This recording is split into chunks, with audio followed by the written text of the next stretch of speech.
नमस्कार, मैं वरुण कुमार। आप देख रहे हैं अमर उजाला।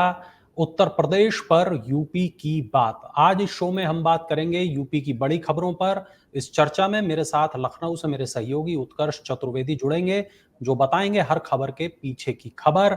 चलिए शुरू करते हैं आज का शो और आज की पहली खबर है ट्रेन एक्सीडेंट से जुड़ी हुई। गोंडा जिले के गोंडा मनकापुर रेलखंड के बीच चंडीगढ़ एक्सप्रेस के 14 डब्बे पटरी से उतर गए। हादसे में 4 लोगों की मौत की खबर है, जबकि 14 लोग जख्मी हो गए। उत्कर्ष, इस मामले से जुड़े जो अपडेट आपके पास हैं वो दर्शकों को बताएं। देखिए, कई सारे अपडेट हैं वरुण, जो कि इस मामले में पूरे लगातार सामने आ रहे हैं। अभी भी जो हम बोलते हैं रेस्क्यू और रिलीफ का काम, वो भी अपने स्तर पर जारी है, क्योंकि 1-2 नहीं 14 डब्बे हैं जो कि पटरी से उतरे हैं। वहाँ पर जो पूरा का पूरा रेल यातायात है, वो भी प्रभावित हुआ है।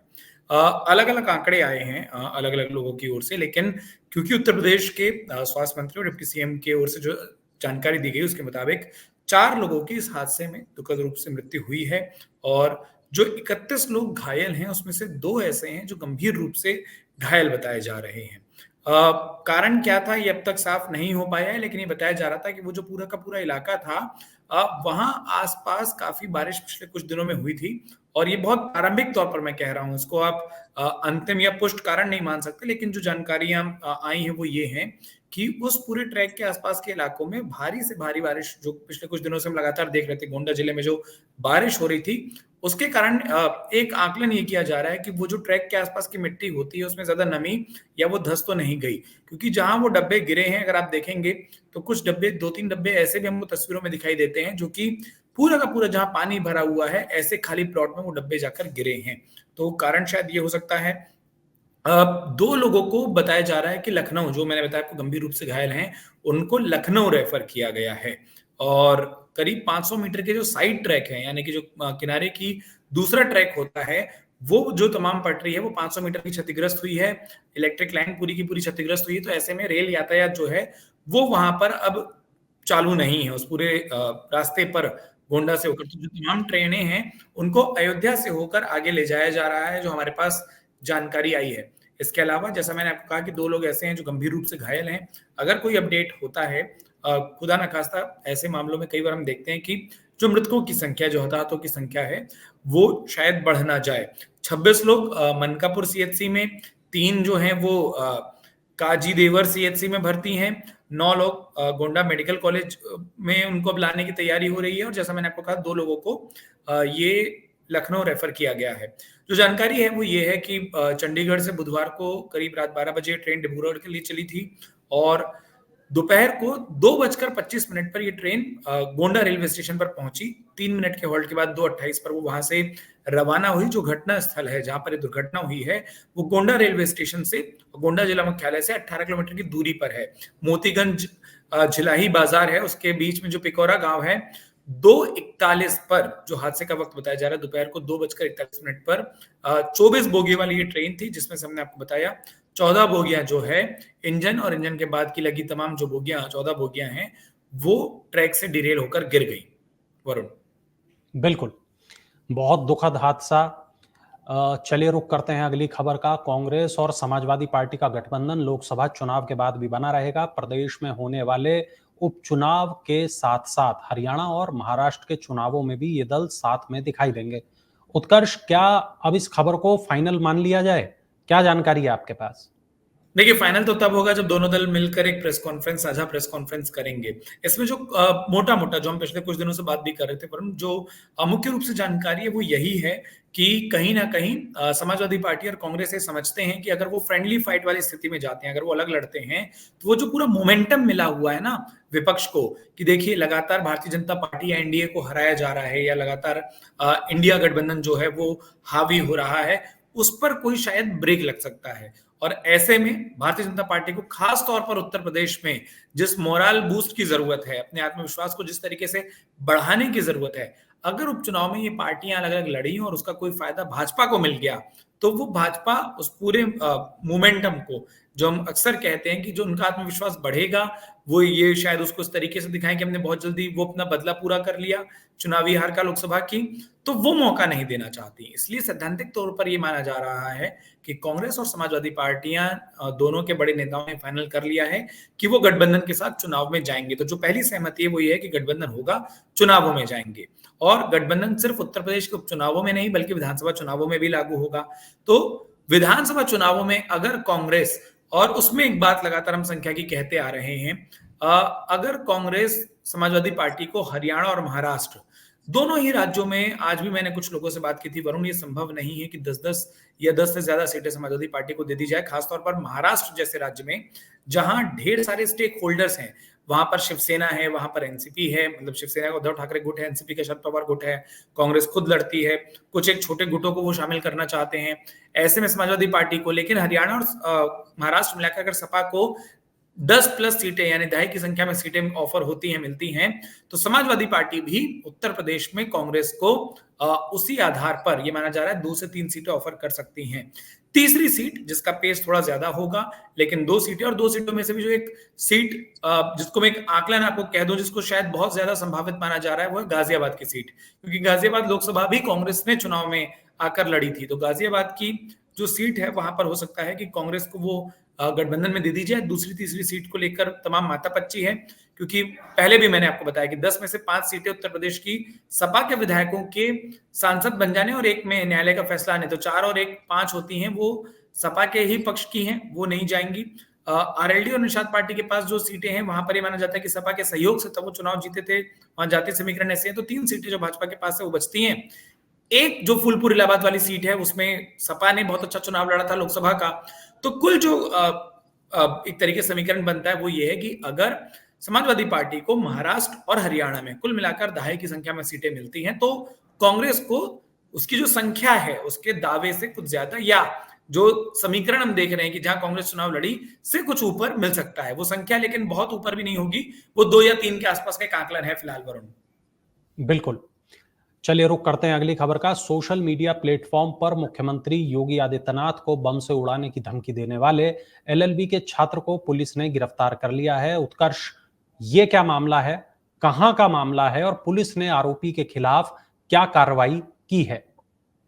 देखिए, जो जानकारी है, कल देर रात को सोशल मीडिया साइट जो कि एक्स है, जिसको हम पहले ट्विटर कहते थे, उस पर अनिरुद्ध पांडे हैं और ये मालवा का रहने वाला है। बताया जा रहा है कि प्रयागराज जिले से मूल रूप से संबंध रखता है ये जो छात्र है। उसने पोस्ट किया था कि 5 दिन के अंदर मुख्यमंत्री योगी आदित्यनाथ को वो बम से उड़ा देगा, और उसका ये पोस्ट वायरल होने लगा था। कई लोगों ने उस पोस्ट की शिकायत की थी और तमाम तरीके के कयास, अटकलबाजी उत्तर प्रदेश में जिसमें चल रहे हैं, उसमें इसको एक टेंशन बढ़ाने के साथ साथ साफ तौर पर एक थ्रेटनिंग मैसेज है, एक धमकी भरा मैसेज है, सुरक्षा की दृष्टि से बहुत अहम हो जाता है। ऐसे में जो कि पहला जो मामला है, ये पता चला कि पंकज राय जो कि निरीक्षक थे उस पूरे इलाके के, उनको जैसे ही पोस्ट में जो प्रोफाइल है ना वरुण, उस प्रोफाइल में बकायदा फोटो है, उस लड़के ने मोबाइल नंबर तक डाल रखा था। सही है गलत है ये पुलिस जांच में पता चलेगा, लेकिन एक मोबाइल नंबर डाल रखा था। वो जो पूरा स्क्रीनशॉट है उसमें कुछ तमाम संगठनों से जुड़े होने का भी इशारा है, लेकिन वापस ये वाली बात वेरीफाई होने के बाद ही कही जा सकती है, और इसलिए मैं उन संगठनों का नाम अभी नहीं ले रहा हूं, क्योंकि हो सकता है कि वो संगठनों के नाम जानबूझ के गलत रखे गए हों, मतलब प्रोफाइल को इस धमकी से पहले एडिट किया गया हो।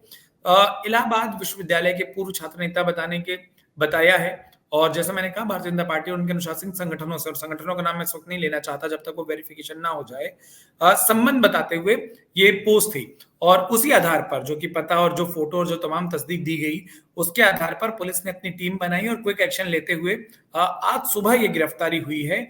और अब पुलिस उस जांच में लगी है कि पहली बात ये पोस्ट क्यों किया गया, और जो तमाम जानकारी उस सोशल मीडिया पोस्ट में है और जो प्रोफाइल पे है वो कितनी सही है कितनी गलत है। लेकिन सुरक्षा की दृष्टि से मुख्यमंत्री योगी आदित्यनाथ की ये एक ऐसी पोस्ट थी जिस पर क्विक एक्शन होना जरूरी था, और वो एक्शन हुआ भी है वरुण। बिल्कुल। यूपी में बीते 7 साल में करीब 6.5 लाख से ज्यादा युवाओं को सरकारी नौकरी मिली है। ये नौकरियां करीब करीब सभी क्षेत्रों की हैं। एक ऐसी खबर हमारे सामने आई है। उत्कर्ष, ये डेटा कहाँ से आया है और अब सरकार का कितनी और नौकरियां देने का प्लान है? देखिए हमने एक स्टोरी की थी वरुण, और आप और मैं उस चर्चा में थे, अगर आपको याद हो, कि जी। नौकरियों वाला जुलाई माह में ढेर सारी नौकरियां उत्तर प्रदेश सरकार लेकर आएगी।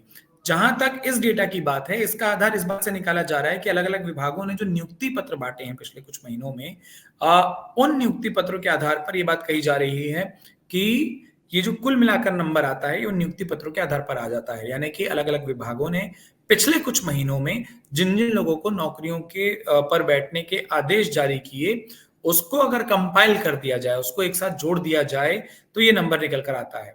जहां तक आपके सवाल का जो दूसरा पहलू है कि आने वाले वक्त में कितनी और नौकरियां इस उत्तर प्रदेश सरकार निकालने जा रही है, तो उसको लेकर एक अनुमान है, क्योंकि विज्ञापन जारी नहीं हुए, तो पूर्ण संख्या जो विज्ञापनों के जरिए आती है वो तो नहीं है। लेकिन उसमें एक बात ये जरूर है कि सबसे बड़ा जो मौका माना जा रहा है, उसे डिफेंस कॉरिडोर को माना जा रहा है। उससे जुड़ी, डिफेंस कॉरिडोर से जुड़ी करीब करीब 2 लाख के आसपास ऐसी प्रत्यक्ष या अप्रत्यक्ष नौकरियां, जिसके बारे में कहा जा रहा है कि वो मिलेंगी। इसके अलावा हमने देखा था कि शिक्षा विभाग से लेकर राजस्व विभाग में कुछ नौकरियां निकल रही, जो कि हजारों की संख्या में है। कुल मिला के 2.25 लाख का एक आंकड़ा है, जो कि जुलाई महीने में जिसका दावा किया जा रहा है कि जुलाई में इतनी नौकरियां आएंगी। लेकिन जैसा मैंने आपको कहा, जब तक सरकारी नौकरियों के विज्ञापन नहीं निकल जाते, यानी ये जब तक नहीं साफ हो जाता कि ठीक है, अब इतनी नौकरियां हैं, इनके लिए विज्ञापन निकल गए, यानी कि भर्ती प्रक्रिया शुरू हो गई, तब तक आप इस बात का दावा नहीं कर सकते कि इतनी नौकरियां मिलेंगी। और जो मूल सवाल था, तमाम अलग अलग विभागों ने जो नियुक्ति पत्र बांटे हैं, वो उनकी जानकारी देते हैं शासन को, प्रशासन को, और जब उनको कंपाइल किया गया तो ये जानकारी सामने आई कि ठीक है, पिछले कुछ महीनों में इस तरीके से नौकरियां बांटी गई है। इस डेटा को जारी करने के पीछे माना जा रहा है कि जो एक सबसे बड़ा कारण था वरुण, वो यही था कि ये डेटा इसलिए जारी किया गया कि पिछले कुछ महीनों में, खासतौर पर चुनावों के दौरान, हमने देखा कि उत्तर प्रदेश सरकार पर बेरोजगारी को बढ़ाने या नौकरियां न देने के कई सारे आरोप लगे थे। और उसी को देखते हुए इस पूरे डेटा को एक साथ कंपाइल करके, यानी कि जोड़कर एकमुश्त रूप से लोगों के बीच में रखा गया है। बिल्कुल। चलिए, रुक करते हैं अगली खबर का। बहुत महत्वपूर्ण खबर है। कांवड़ यात्रा को लेकर मुजफ्फरनगर के एसएसपी ने कांवड़ यात्रा वाले मार्ग पर स्थित ठेले वालों, ढाबों, होटलों पर प्रोपराइटर और संचालकों का नाम लिखने के आदेश दिए हैं।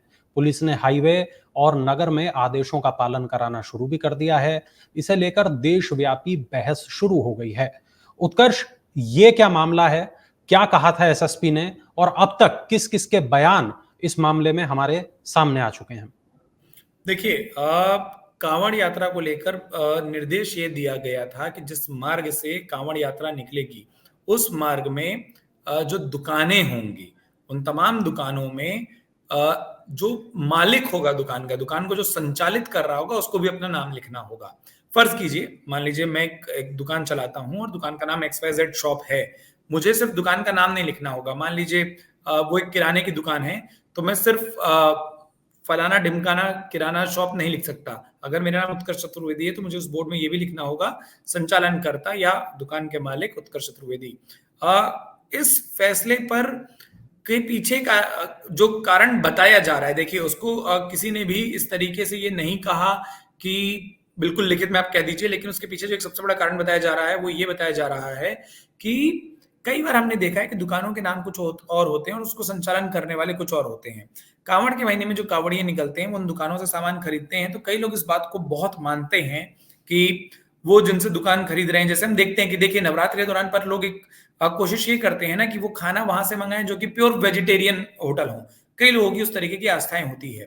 तो जो संचालन हो रहा है या जो वो चीजें बन रही है, उसकी जानकारी बोर्ड में ही होने के पीछे आशय यही दिया गया कि कांवड़िए जिस आस्था के साथ कई बार वो जिन नामों को देखकर सोचते हैं कि वो इस तरीके के बैकग्राउंड के लोग होंगे और वो इसलिए कोई सामान खरीदते हैं, वो उसमें कोई गलतफहमी के शिकार ना हो। लेकिन अब ये बहस काफी तेज हो गई है।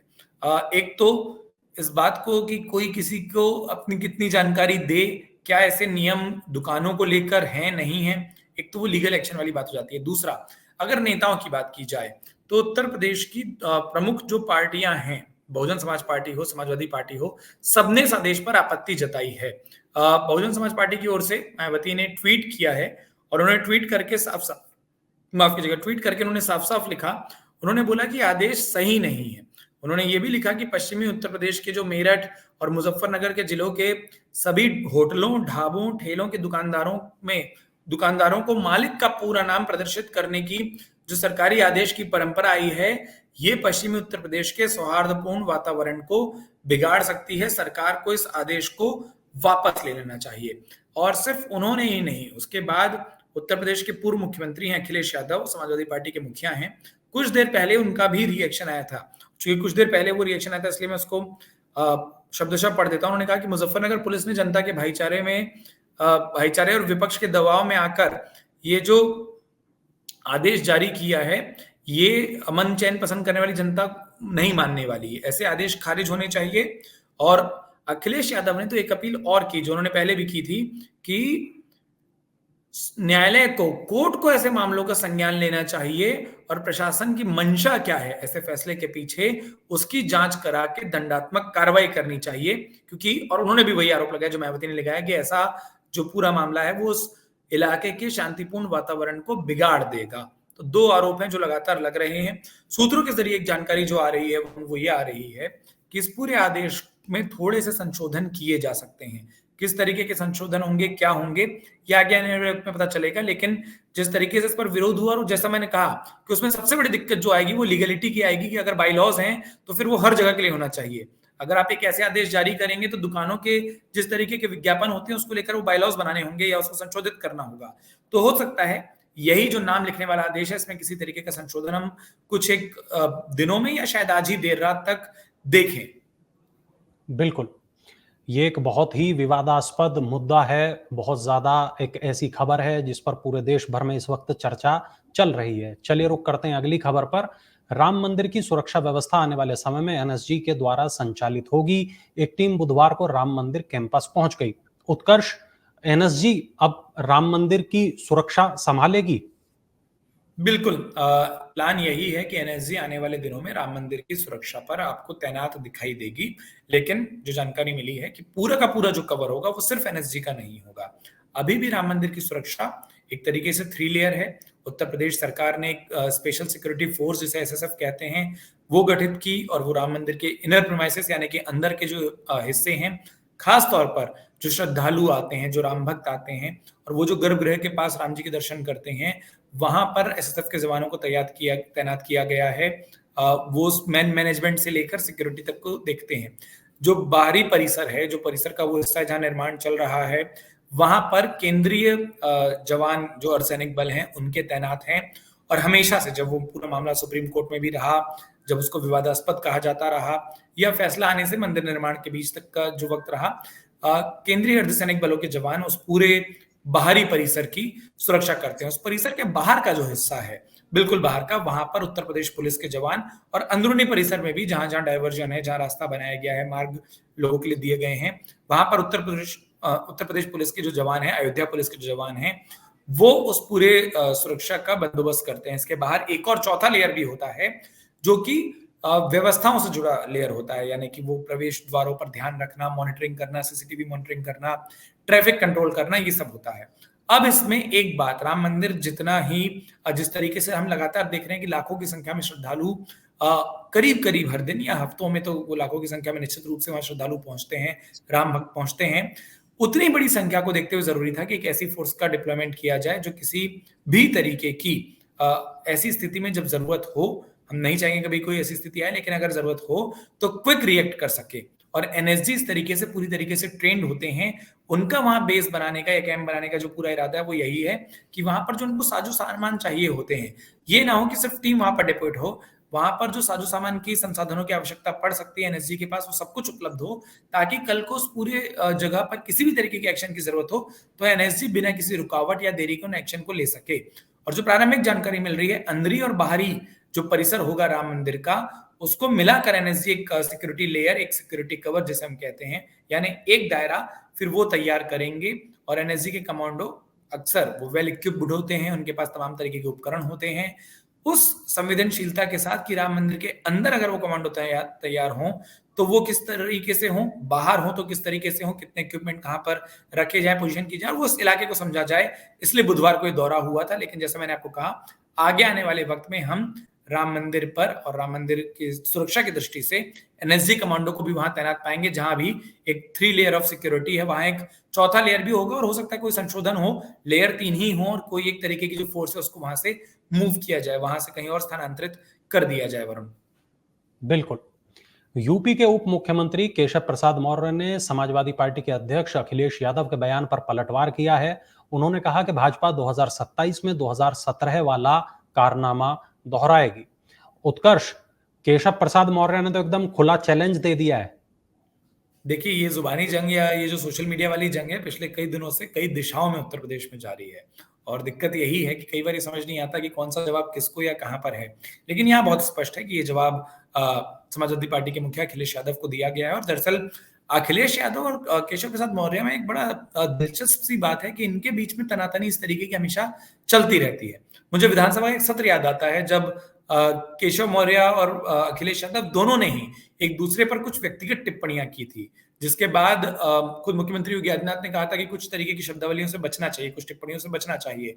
उसके बाद लगातार केशव मौर्य और उनकी बैठकों को लेकर समाजवादी पार्टी और अखिलेश यादव ने खूब तंज कसे।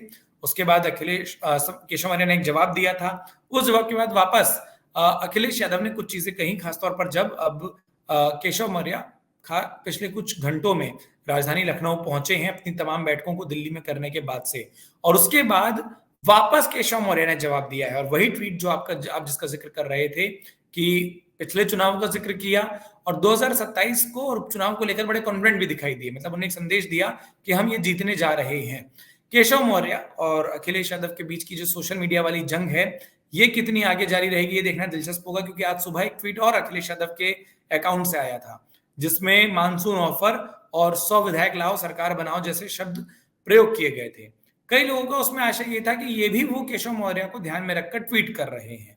तो वो एक बड़ी प्रसिद्ध सी शायरी है जिसका कुल मिलाकर मौजू ये हो जाता है कि शिकवा भी उन्हीं से और शिकायत भी उन्हीं से है।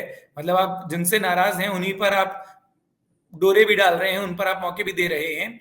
और ये जो तनातनी है ना, ये कब तक और किस रूप में जारी रहती है ये देखना है। हमने पिछली बार देखा था कि इसकी परिणति बेहद व्यक्तिगत कमेंट तक आ गई थी। हम नहीं चाहेंगे वैसा हो, लेकिन जब तक ये सियासी वार पलटवार है, जैसे अभी जो दावे हो रहे हैं वो चुनावों को जीतने को लेकर हो रहे हैं, वहां तक तमाम बातें ठीक हैं। लेकिन कई बार हमने देखा है उत्तर प्रदेश की सियासत में, खासतौर पर इन दोनों नेताओं के बीच में, कि वो एक दूसरे को कुछ खास तरीके के विशेषण, उपमाओं, संज्ञाओं से संबोधित करते रहते हैं। वरुण, चलिए, बहुत शुक्रिया उत्कर्ष, आपने तमाम जरूरी जानकारी हमारे दर्शकों तक पहुंचाई। उम्मीद है कि ये तमाम जानकारी हमारे दर्शकों को पसंद आई होगी। चलते चलते दर्शकों को बता दें कि अमर उजाला के उत्तर प्रदेश चैनल को अगर अभी तक आपने सब्सक्राइब नहीं किया है तो कर लें, ताकि यूपी की हर बड़ी खबर आप तक पहुंचती रहे। कल फिर मिलेंगे एक नए एपिसोड के साथ, तब तक के लिए नमस्कार। अगर आप ये वीडियो YouTube पर देख रहे हैं तो हमारे चैनल को सब्सक्राइब करें और बेल आइकन को दबाना ना भूलें। अगर आप Facebook पर ये वीडियो देख रहे हैं तो हमारे पेज को लाइक करें।